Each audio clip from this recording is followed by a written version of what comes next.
আমাদের জন্য আল্লাহ রাব্বুল আলামিন এই যে এই মহাগ্রন্থ আল কোরআন, এটা আমাদের জন্য আইনের বিধান করে দিয়েছেন। কি করে দিয়েছেন? আইনের বিধান।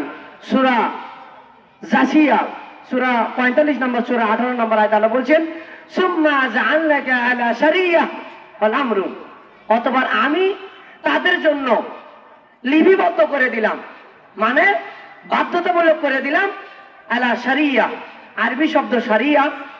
এই শরিয়া মানে হচ্ছে আল্লাহর আইন। কি? আল্লাহর আইন। তো মুসলিমরা কোন আইনের উপরে চলবে বলেন তো আপনারা? কোন আইনের উপরে? আল্লাহর আইনে। এই পৃথিবীতে মুসলিমদের সংখ্যা কত? মুসলিমদের সংখ্যা প্রায় 180 কোটি বা কাছাকাছি, আর একটু বেশি হবে।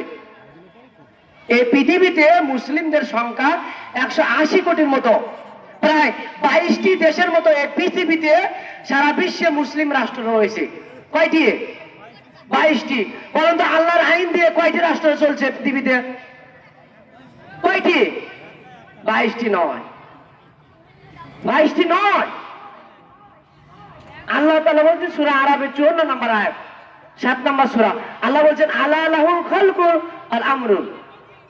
আল্লাহ রাব্বুল আলামিন বলছেন যে তিনি সৃষ্টি করেছেন। আমাদের সৃষ্টি করেছেন কে? আপনার কথা বলেন, আমাদের কে সৃষ্টিকর্তা? আমাদের জীবন দিয়েছেন কে? আল্লাহ। আমাদের মুসলিম পরিচয় দিতে বলেছেন কে? আল্লাহ। আমাদের আল্লাহ তাআলার হুকুম, আল্লাহ তাআলার বিধানে আমাদেরকে চলতে হবে, এর বাইরে চলা যাবে? যাবে না। আল্লাহ বলছেন আলা লাহুল খালকু ওয়াল আমরু, আমি হচ্ছি সৃষ্টিকর্তা আর আমি আদেশদাতা। আমরা কার আদেশে চলি? না, আমরা আল্লাহর আদেশে চলছি না। এই পৃথিবী চলছে মানব রচিত আইনের আদেশে। কি কি? মানব রচিত আইন। আমাদের বাংলাদেশ হচ্ছে ডেমোক্রেসি, গণতান্ত্রিক সিস্টেমে বাংলাদেশ। এখানে ইসলামী শরিয়া বলতে কোনো শব্দ নেই।